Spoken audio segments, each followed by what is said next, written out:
21 აპრილს პარლამენტის წინ საპროტესტო აქციის დროს დაკავებულ დავით გუნაშვილსა და ლევან ზაზაძეს ადმინისტრაციული პატიმრობა შეუფარდეს, რასაც თბილისის საქალაქო სასამართლოში ხმაური მოჰყვა. დავით გუნაშვილს მოსამართლე ლელა ცაგარეიშვილმა 7 დღიანი პატიმრობა შეუფარდა. ლევან ზაზაძეს კი მოსამართლე კობა ჩაგუნოვამ 12 დღით თავისუფლების აღკვეთა მიუსაჯა. ჩაგუნოვას მიერ გამოტანილი განაჩენი დარბაზში შეკრებილმა ზაზაძის მხარდამჭერებმა გააპროტესტეს. მათ მანდატური სამსახურმა დარბაზი ძალის გამოყენებით დაატოვებინა. აქტივისტების დარბაზიდან გაყვანის დროს რამდენიმე მათგანი წაიქცა, ერთ-ერთი მოქალაქე კი შეუძლოდ გახდა.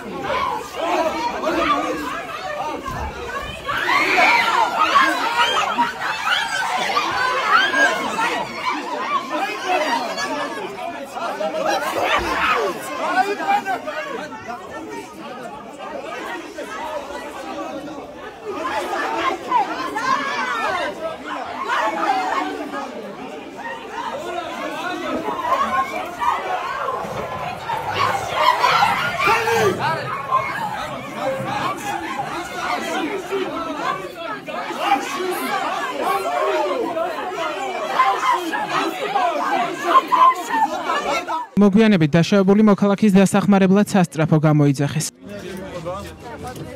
21 აპრილს პარლამენტის წინ პროევროპული აქციის მონაწილეები ქართული ოცნების პოლიციის მიერ წინადღით ორი მოქალაქის გიორგი ორთოიძისა და მიხელ სამხარაძის დაკავებას აპროტესტებდნენ, რა დროსაც საავტომობილო გზა გადაკეტეს. ოცნების პოლიციამ მათგან გზის გათავისუფლება მოითხოვა და მალევე აქციის დაშლა ძალადობრივად დაიწყო. გუნაშვილი და ზაზაძე აქციის დაშლის შემდეგ დააკავეს. სოციალურ ქსელში გავრცელებულ კადრებში ჩანს, რომ გუნაშვილი გზის პირას იმყოფებოდა, როდესაც მასთან პოლიციელები მივიდნენ და ძალის გამოყენებით დააკავეს. დაკავების მომენტში გზის პირას იმყოფებოდა ზაზაძეც. აქციის დაშლის შემდეგ მოქალაქეებმა პროტესტი თავისუფლების მოედანთან განაგრძეს, რა დროსაც ზებრა გადასასვლელზე ოცნების პოლიციამ კიდევ ერთი მოქალაქე ლაშად გებუაძე დააკავა. მან წინასწარი დაკავების იზოლატორი დღეს დატოვა.